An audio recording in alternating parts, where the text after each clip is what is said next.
ચાલો આગળ હવે આપણે એના પછીનો દાખલો જોઈએ છે 10મો ભાગીદાર વિજય પેઢીના વિસર્જન કાર્યવાહી કરવાની જવાબદારી સ્વીકારે છે। હવે જો અહીંયા શું છે તો કે કોઈ ભાગીદાર છે જે વિસર્જન કાર્યની જવાબદારી છે સ્વીકારે છે, તેના બદલામાં તેને મહેનતાણા તરીકે પેઢીએ 12,000 ચૂકવવાનું નક્કી કર્યું। કારણ કે આ બધી જવાબદારી સંભાળશે એના બદલામાં ભાગીદારને પેઢી છે એ મહેનતાણા તરીકે 12,000 ચૂકવવાનું સ્વીકાર્યું। પેઢીએ તેને ખર્ચ પેટે 6,000 ચૂકવ્યા। બરાબર, એટલે કઈ વસ્તુની આમ બરાબર। સૌથી પહેલા એને જે મહેનતાણા તરીકે ચૂકવવાના છે, બરાબર, રૂપિયા 12,000 એની નોંધ કરશો, બરાબર। તો એને આપણે આપવાના છે એટલે એના મોડી ખાતે જમા થાય તો ઉધાર છે ને થશે માલ મિલકત નિકાલ ખાતે। આપણે આમ નોંધ શું થઈ જશે, પહેલી આમ નોંધ એમાં કરશો માલ મિલકત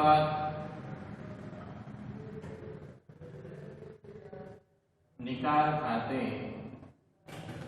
ઉધાર 12,000 તે જે ભાગીદારને આપણે ચૂકવવાના છે એના મોડી ખાતે એટલે કે વિજયના મોડી ખાતે, કારણ કે આપણે એને ચૂકવવાના છે એનું મહેનતાણું છે એટલા માટે તે વિજયના મોડી ખાતે 12,000। બીજી આમ જેમાં એમ કીધું છે કે પેઢીએ તેને ખર્ચ પેટે રૂપિયા 6,000 ચૂકવ્યા એટલે કે રોકડા ચૂકવ્યા।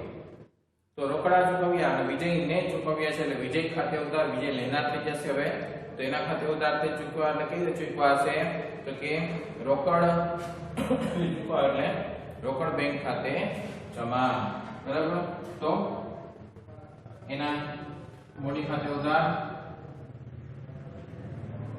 વિજયના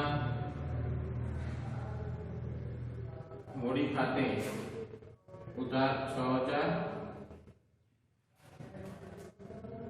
તે રોકડે ચૂકવાય છે, રોકડ ધંધામાંથી જાય છે તે રોકડ બેંક ખાતે 6,000 બાબત છે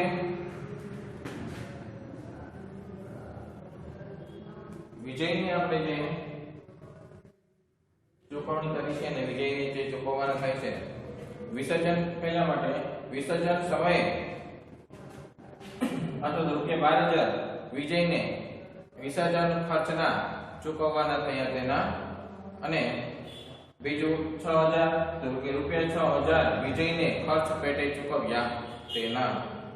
બરાબર, એટલે બેયને એક આમનો થશે, કારણ કે બે ભાગીદારના એક મૂડી ખાતે જમા થાય છે અને એકમાં મૂડી ખાતે ઉધાર થાય છે, એટલે ઉધાર અને જમા બે રીતે થશે।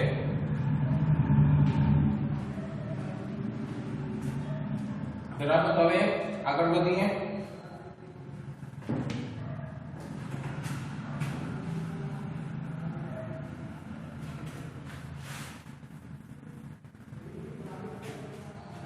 ભાગીદારી પેઢીના આવકવેરાની જવાબદારી 35,000 ચૂકવવાની થઈ જે ચોપડે નોંધી નથી।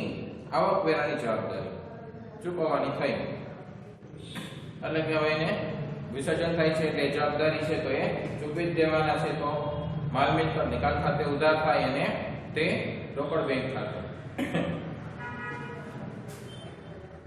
આમનો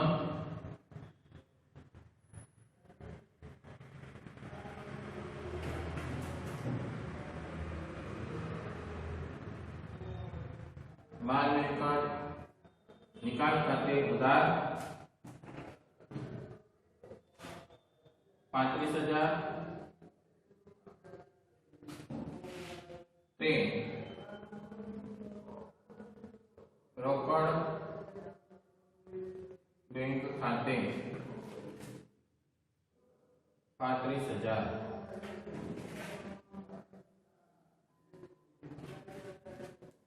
રોકડ બેંક ખાતે 35,000. બાબત છે આવકવેરાના ચૂકવવાના બાકી આવકવેરાના થયા તેના. પછી 12 વિસર્જન વખતે પેઢીના તમામ દેવા એટલે કે ભાગીદારની લોન ચૂકવ્યા પછી મિલકતોનો વધારો 60,000 છે. એસ, પી અને આઈ ભાગીદારોનું નફા નુકસાનનું વેચાણ પ્રમાણ 4:3 છે. ત્રણ ભાગીદાર છે એસ, પી અને આઈ. બરાબર.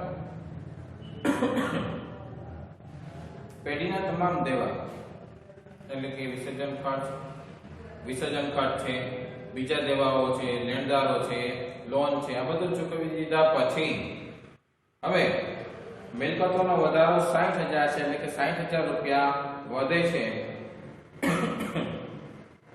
અને એસબીઆઈ 4:3 ના પ્રમાણમાં નફા નુકસાન વેચે છે. તો વધે છે એટલે શું થાય તો કે માલ મિલકત નિકાલ ખાતે ઉધાર કેટલા વધે છે 60,000. એને આપણે કેવી રીતે વેચવાના છે તો કે 4:3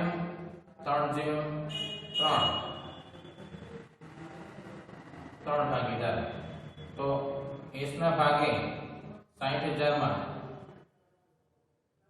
4 દશાંશ એટલે કે 24,000. બી ના ભાગે 3 દશાંશ એટલે કે 18,000 અને આઈ ના ભાગે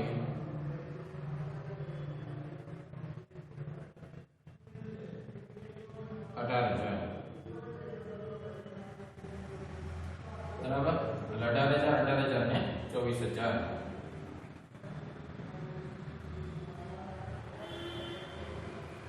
આ એને ચૂકવણી કરવાની થશે એટલે એમના મૂડી ખાતે ચૂકવણી કરવાની થશે. તે ત્રણેયના મૂડી તો ચાલો આપણે જે બનાવેલું હોય એ એસ ના ચાલુ અથવા તો મૂડી ખાતે એસ માં 24,000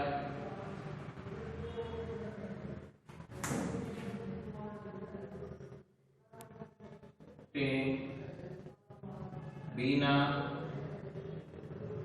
ચાલુ અથવા મૂડી ખાતે 18,000 તે આઈ ના મૂડી ખાતે 18,000.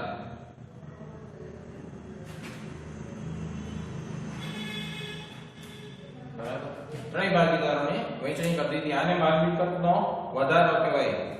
મિલકત દેવા કરતા ઉપજનો વધારો માલ મિલકત ખાતાનો નફો કહી શકીએ કે જે ભાગીદારો વચ્ચે એમના નફા નુકસાનના પ્રમાણમાં વહેંચવાનો થાય.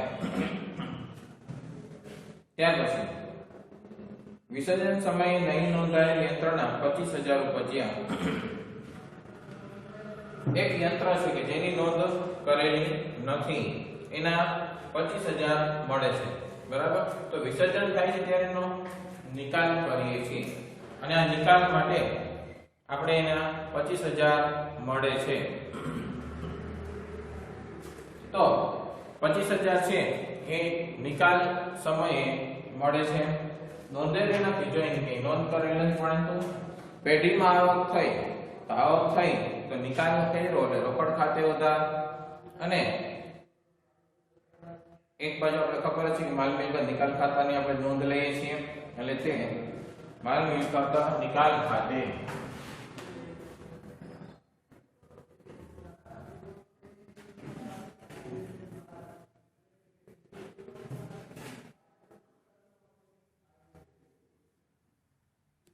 બરાબર.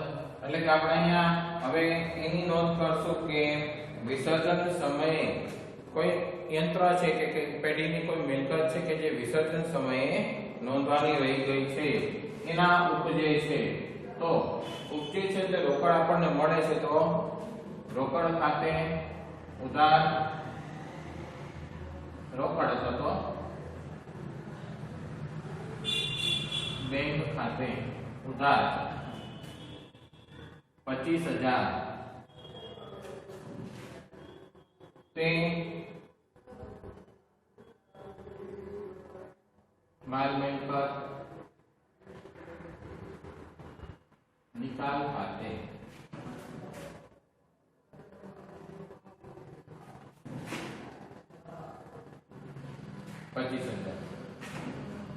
કારણ કે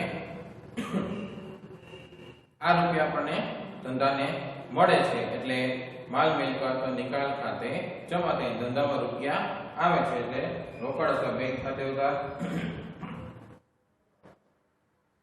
પછી 14મું, ચોપડે નહીં અંદર ફર્નિચર 20,000 મહેશ લેણદારને 35,000 પૈકી આપ્યું અને બાકીના નાણાં રોકડા ચૂકવ્યા. હવે ફર્નિચર છે કે જે ચોપડે નોંધેલ નથી અને એક લેણદાર છે મહેશ કે જેને 35,000 ચૂકવવાના હતા, જે પૈકી 20,000 નું આપણે મશીન આપીએ છીએ અને બાકીના રોકડા ચૂકવીએ છીએ.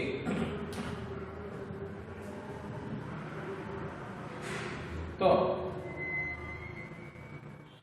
અહીંયા આપણે નોંધ શેની કરશું તો કે જો 35,000 માંથી 20,000 ચોપડે નહીં નોંધેલ ફર્નિચર આપ્યું, તો જો ફર્નિચર આપણે આપી જ દીધું, ધંધામાં એની રોકડ નથી એટલે ધંધામાં એની કોઈ એન્ટ્રી થાય નહીં, કારણ કે આ ફર્નિચર છે એ આપણે એને આપી દીધું. જો ફર્નિચર વેચીને રૂપિયા આવ્યા હોય ધંધામાં તો એની નોંધ થાય, પણ ફર્નિચર વેચ્યું નથી પણ એની સામે આપી દીધું છે એટલે નોંધેલું નહોતું ને પાછું નોંધવાનું નથી એટલે 20,000 ની એન્ટ્રી નહીં થાય. એન્ટ્રી થશે માત્ર 15,000 ની આપણે ચૂકવીએ છીએ એટલે રોકડ ખાતે જમા થશે, કારણ કે રોકડેથી ચૂકવ્યા. અને માલ મિલકત નિકાલ ખાતે ઉધાર આપણે આમનો માલ મિલકત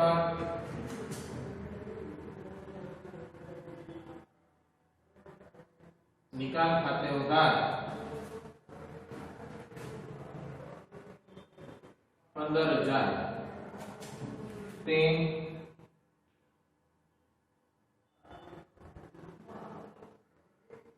રોકડ બેંક ખાતે 15,000 એટલે ધંધામાંથી તો રૂપિયા જાય છે, તો જાય છે તો જમા રોકડ બેંક ખાતું જમા થાય, બરાબર. એટલે એના આપણે જમા કર્યા. ત્યાર પછી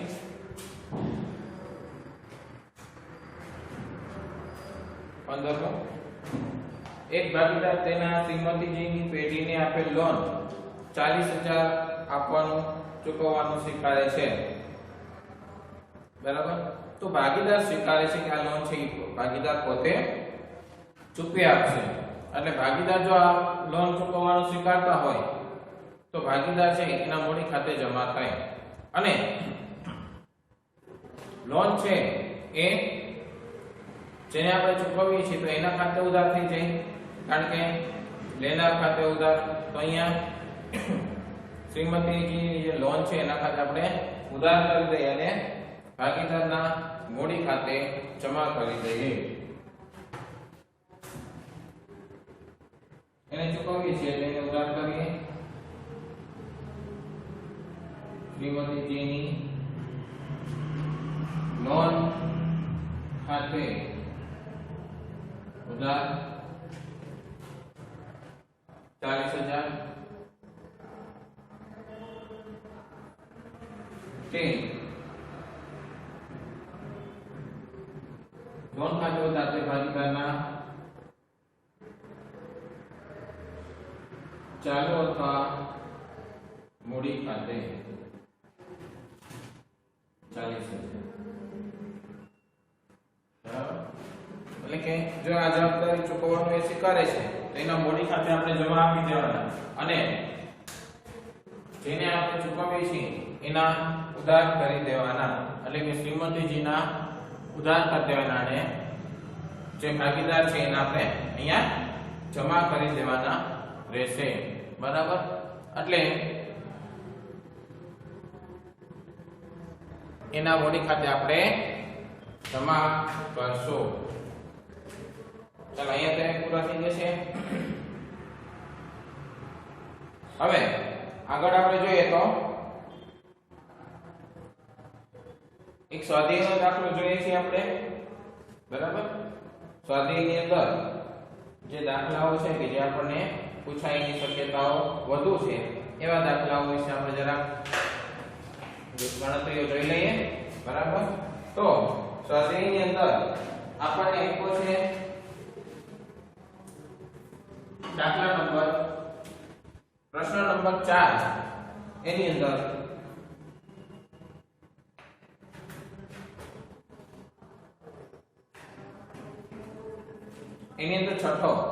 ચોથો દાખલો છે. એની અંદર ચોથા પ્રશ્નની અંદર છઠ્ઠો.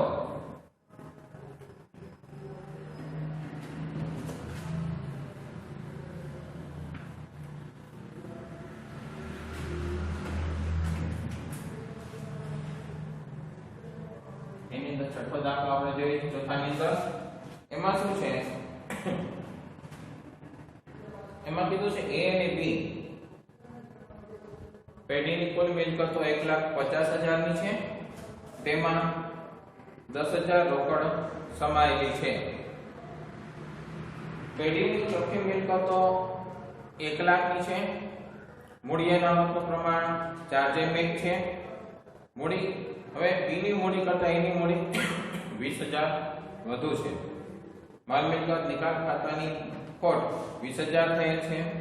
પેઢીનું વિસર્જન કરવાનું નક્કી કર્યું અને શરૂનું પાકું સ્વરૂપ બનાવી A અને B ની શરૂઆતની મૂડી શોધો. જો અહીં ગણતરીઓ જ ખાલી ખાસ તો ધ્યાનમાં રાખવાની છે, શરૂઆતની મૂડી શોધવાની છે, બરાબર. તો શરૂઆતની મૂડી આપણે શોધવાની થાય તેના માટે શરૂઆતનું પાકું સ્વરૂપ શોધવાનું થાય, કારણ કે પાકું સ્વરૂપ હોય એમાં જ મૂડી હોય અને શરૂઆતનું પાકું સ્વરૂપ હોય તો મૂડી પણ શરૂઆતની આવશે. એટલે અહીંયા આપણે શું કરશું તો કે જે શરૂઆતની મૂડી છે એને શોધશું. આપણી પાસે વસ્તુઓ જે છે એ આપણે લખી નાખવાની રહી. જો આપણે જે વસ્તુઓ છે એને અહીંયા બતાવી દઈએ. જો એ રીતે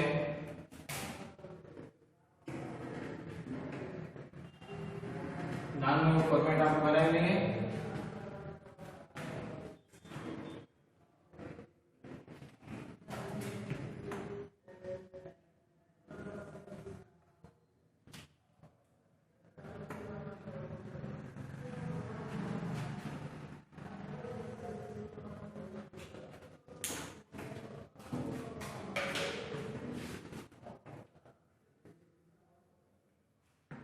શરૂઆતનું પાકું સરવૈયું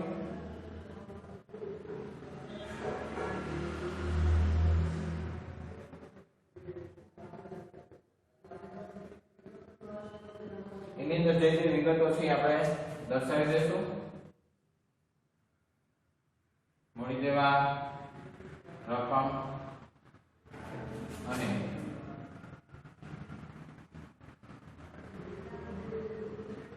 મિલકત લેના રકમ. સૌથી પહેલા આપણી પાસે જે ડિટેલ્સ છે આપણે લખી નાખીએ. હવે જો અહીં શું કીધું છે, પેઢીની કુલ મિલકતો કેટલી છે 1,50,000. એનો અર્થ શું થયો, બરાબર.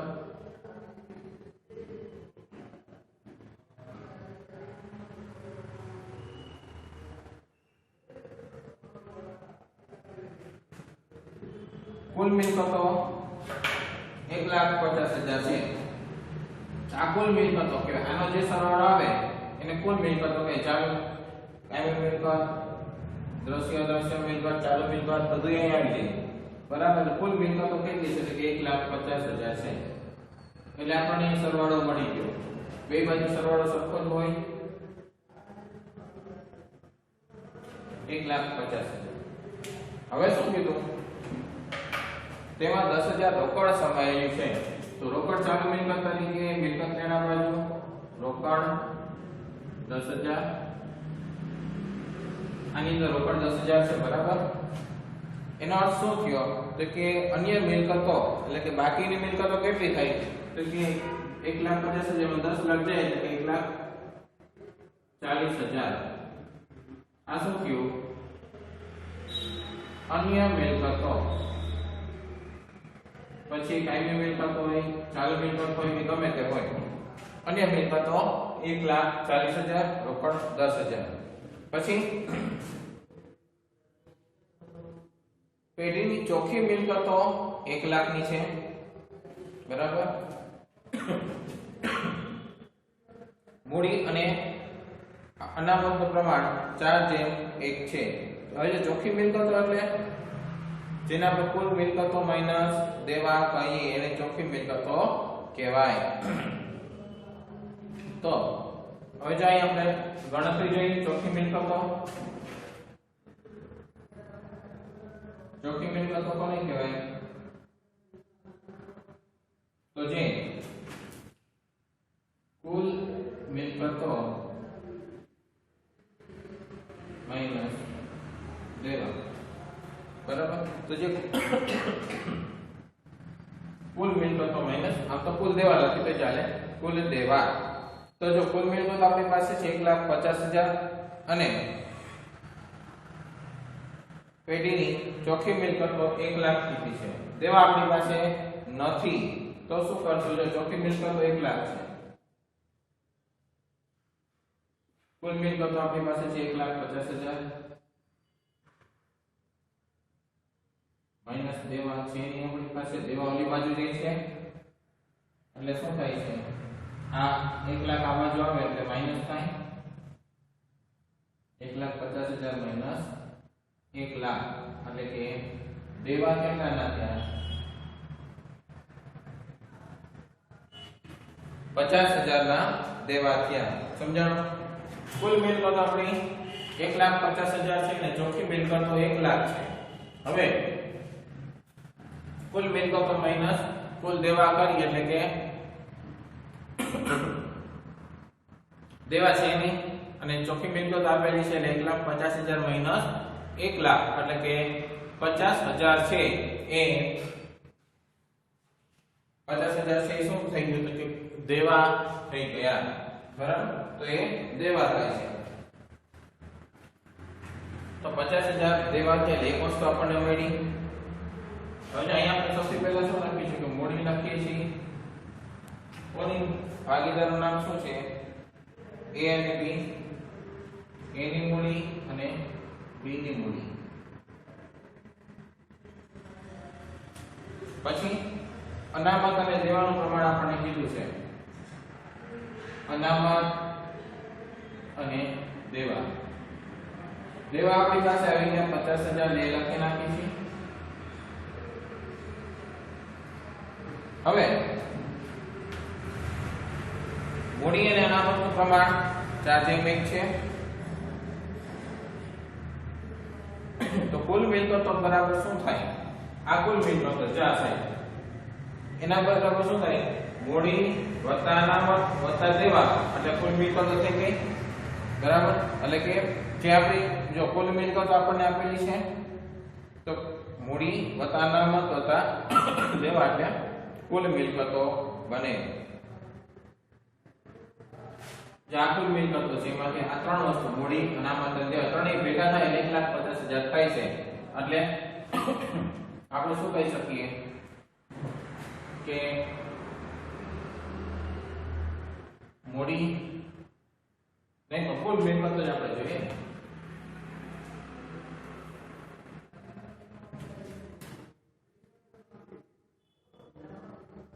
કુલ મિલકતો બરાબર મૂડી વત્તા અનામત વત્તા દેવા એટલે કુલ મિલકતો મળે. કુલ મિલકતો આપણી પાસે છે 1,50,000 બરાબર મૂડી નથી પ્લસ અનામત પણ નથી તો એમનો લખી નાખશું અને પ્લસ દેવા 50,000 છે બરાબર એટલે હવે શું થયું તો કે બે વસ્તુ છે અને બે વસ્તુ આપણી પાસે નથી એટલે કે 50,000 આ બાજુ જાય એટલે 1,50,000 માંથી માઈનસ થાય એટલે મૂડી વત્તા અનામત બરાબર 1,50,000 માઈનસ 50,000 એટલે કે 1,00,000 આ શું મળ્યું મૂડી વત્તા અનામત આ બે વસ્તુ ભેગી મળી મૂડી વત્તા અનામત કેટલી મળી 1,00,000 હવે આપણે લખવામાં શું કીધું છે મૂડી અને અનામતનું પ્રમાણ કેટલું છે 4:1 બરાબર એટલે કે મૂડી અને અનામતનું પ્રમાણ 4:1 છે આને વહેંચણી કરી દઈએ 4:1 માં તમામ મૂડીથી 4 ભાગે છે એટલે કે 1,00,000 ગુણ્યા 4/55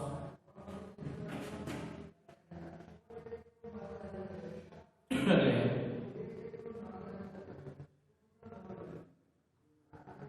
80,000 અને અનામત 1,00,000 માં 1/55 એટલે કે 20,000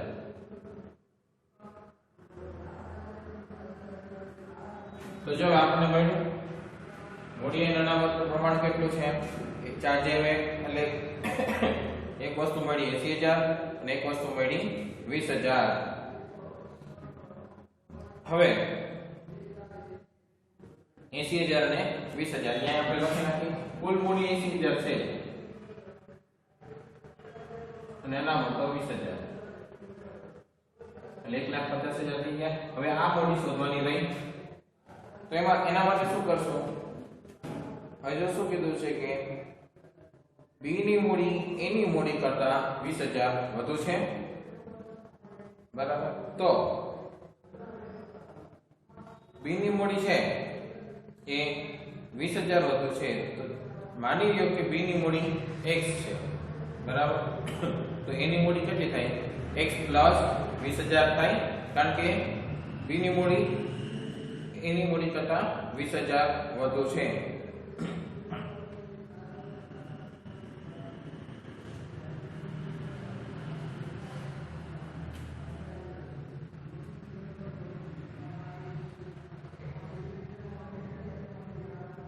હવે એક વસ્તુ અહીં આપણે જોઈ લઈએ કે આની જ ગણતરી જોઈએ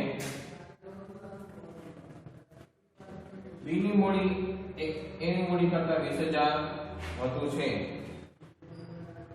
બી ની મૂડી કરતા એની મૂડી 20,000 વધુ છે હવે જો આપણે ધારીએ કે બી ની મૂડી x છે તો એની મૂડી કેટલી થાય એની મૂડી બરાબર x પ્લસ 20,000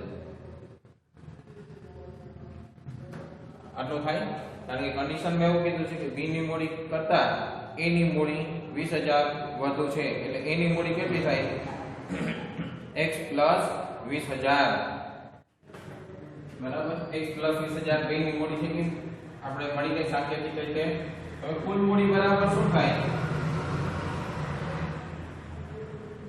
કુલ મૂડી બરાબર શું હોય તો કે a ની મૂડી પ્લસ b ની મૂડી a ની મૂડી પ્લસ b ની મૂડી અથવા b ની મૂડી પ્લસ a ની મૂડી આપણે સમીકરણ સરસ વ્યવસ્થિત રીતે લખવા માટે b ની મૂડી x વત્તા a ની મૂડી x વત્તા 20,000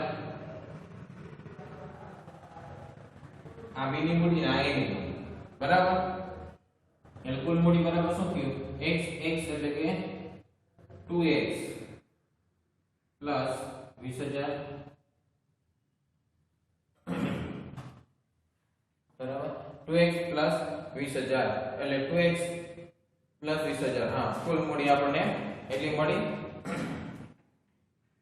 હવે આના બરાબર છે શું 2x 20,000 એટલે કુલ મૂડી છે આ કુલ મૂડી. તો આનો જવાબ આપણી પાસે છે કુલ મૂડી કેટલી છે 80,000. તો 80,000 છે બરાબર. હવે તો આ 2x ને આ બાજુ લઈએ એટલે 2x બરાબર શું મળે તો કે 80,000 આ 20,000 આ બાજુ જાય છે એટલે 80,000 માઈનસ 20,000 એટલે કે 2x બરાબર કેટલા મળ્યા 60,000. 2x બરાબર કેટલા 60,000 એટલે કે હવે 2 ગુણ્યા x બરાબર 60,000. તો x બરાબર કેટલા 60,000 ના છેદમાં 2 એટલે કે x બરાબર 30,000. x કેટલા મળ્યા 30,000. x કોણ છે તો કે b ની મૂડી છે બરાબર. x કોણ છે તો કે b ની મૂડી છે એટલે b ની મૂડી 30,000 મળી ગઈ. કુલ મૂડી 80,000 છે તેમાંથી માઈનસ કરી નાખો એટલે a ની મૂડી કેટલી થઈ 50,000. બે રીતે મળે. અહીંથી તમે જુઓ b ની મૂડી કેટલી મળી ગઈ 30,000 મળી ગઈ. તો a ની મૂડી કેટલી છે x વત્તા 20,000. x કેટલો છે 30,000 વત્તા 20,000 એટલે a ની મૂડી કેટલી થઈ 50,000 અને b ની 30,000 કુલ 80,000 થઈ ગઈ. અથવા તો ડાયરેક્ટ કરો b ની મૂડી છે કુલ મૂડીમાંથી b ની બાદ કરી નાખો એટલે a ની મૂડી મળી ગઈ. કુલ મૂડી 80,000 છે 80,000 એમાંથી b ની મૂડી 30,000 માઈનસ કરો એટલે 50,000 વધે જે કહેવાય એની મૂડી બરાબર. એની મૂડી 50 બે માંથી કોઈ પણ રીતે તમે શોધી શકો અથવામાં બરાબર. એટલે મૂડી મળી ગઈ તો એ લખી નાખીએ a ની 50,000 અને b ની 30,000. આના કરતા 20,000 વધુ છે. b ની મૂડી કરતા a ની મૂડી 20,000 વધુ છે. થઈ ગઈ કન્ડિશન ફૂલફિલ. તો આ રીતે જો આખો પાકું શરૂઆતની મૂડી શોધવાની હતી એ મળી ગઈ. આપણે અહીંયા સુધી પહોંચવાનું હતું તો એ આ રીતે શોધી શકાય બરાબર. તો બરાબર રીતે જોઈ લેજો. ગણતરીઓ ખાસ કરીને લખજો કારણ કે ગણતરીઓ વગર દાખલો નહીં સમજાય એટલે ગણતરીઓ લખવી ખાસ જરૂરી છે બરાબર. તો ગણતરીઓ ખાસ લખો. આગળ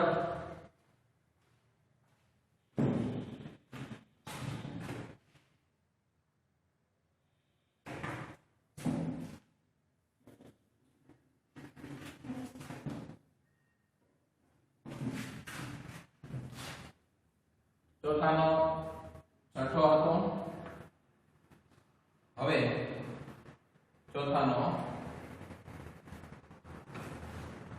સાતમો જોઈએ. એમાં શું કીધું છે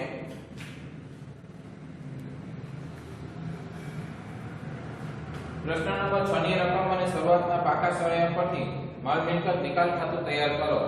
પહેલા આપણે પરીક્ષામાં એમ કે પ્રશ્ન નંબર 6 પણ એ બધી ડિટેલ આપણે માલ મિલકત નિકાલ ખાતું બનાવવાનું કહી શકે છે. તો માલ મિલકત નિકાલ ખાતું આપણે બનાવીએ.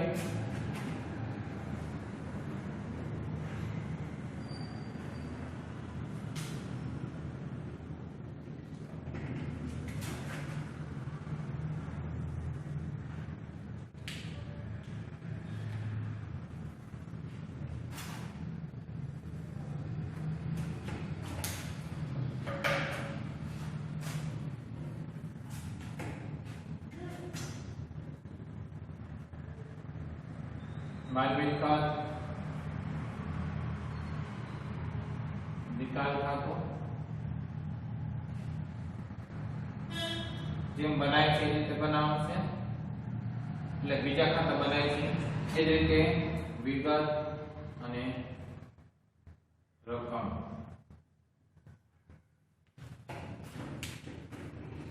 બરાબર, ઉધાર જમા ન હોય તો પણ ચાલે.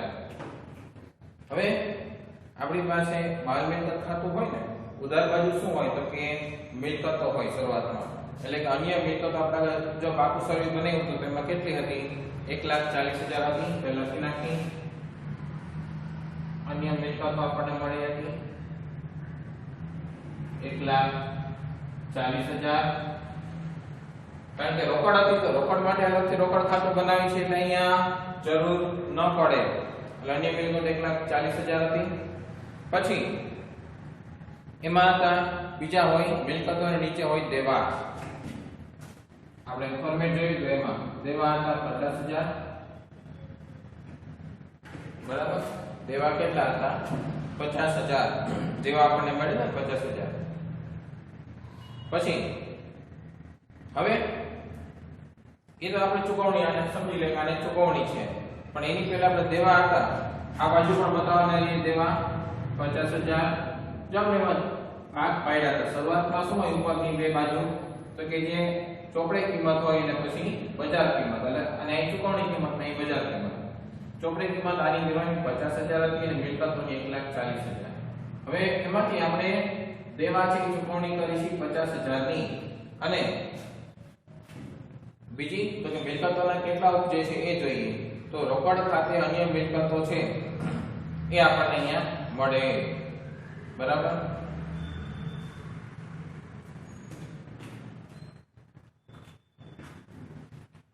તો રોકડ ખાતે અન્ય મિલકતો આપણને મળી જાય. કેવી રીતે મળશે? તો કે અન્ય મિલકતો 1,40,000 છે એના ઉપજે છે કે નહીં અહીં લખવાના. બરાબર, અહીં લખવાના રોકડ ખાતે અન્ય મિલકતો કેટલા મળે છે? 1,40,000 માં. તો કે એની કઈ તો ખોટ નથી. 1,40,000 માંથી કેટલા મળે છે? પણ આગલી રકમમાં જો એવું કીધું હતું કે છઠ્ઠા દાખલામાં માલ મિલકત નિકાલ ખાતાની ખોટ 20,000 છે. ખોટ હોય એટલે ઉધાર બાકી હોય એટલે આ બાજુ આવે જમા બાજુ. આ સરવાળા કરતા આ સરવાળો વધુ હોય. બરાબર, આના કરતા આ સરવાળો વધુ છે એટલે અહીંયા ખોટ આવે. તો એને આપણે ખોટ ગણી, જે A અને B વચ્ચે વહેંચણી થાય. કેટલી છે? તો કે 20,000. બરાબર, હવે જો દાખલો કઈ રીતે આગળ વધશે?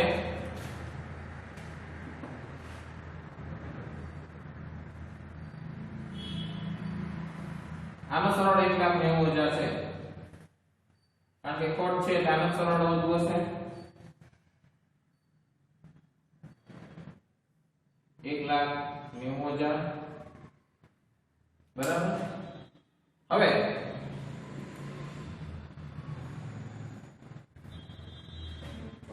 નીચે લઈ લઈએ.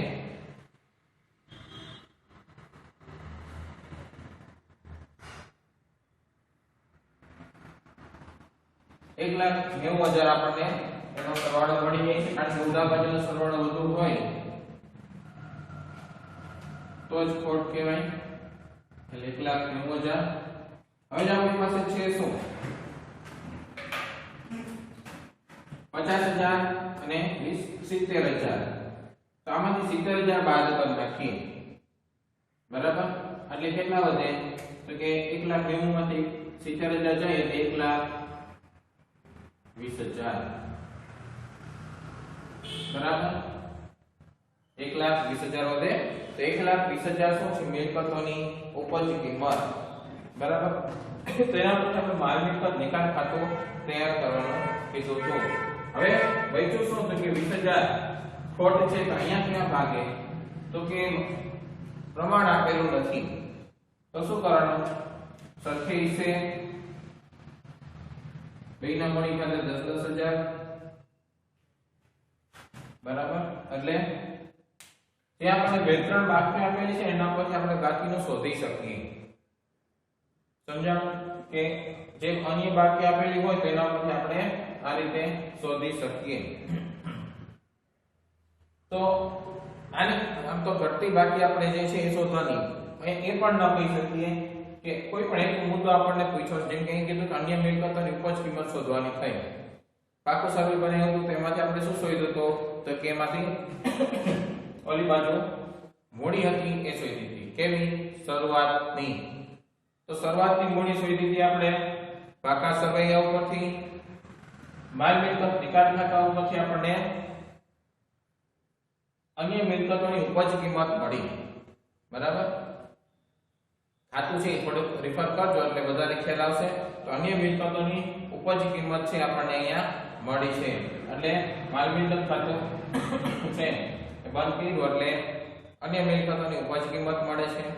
20000 જે આપણે આગલા દાખલામાં આપણે ઉપયોગ નતો કર્યો 20000 નો માલ મિલકત નિકાલ ખાતાની ખોટ, કારણ કે એમાં એની જરૂરિયાત ન હતી એટલે આપણે ઉપયોગ નહોતી કરી, કારણ કે શરૂઆતનું પાકું સરવૈયું હતું.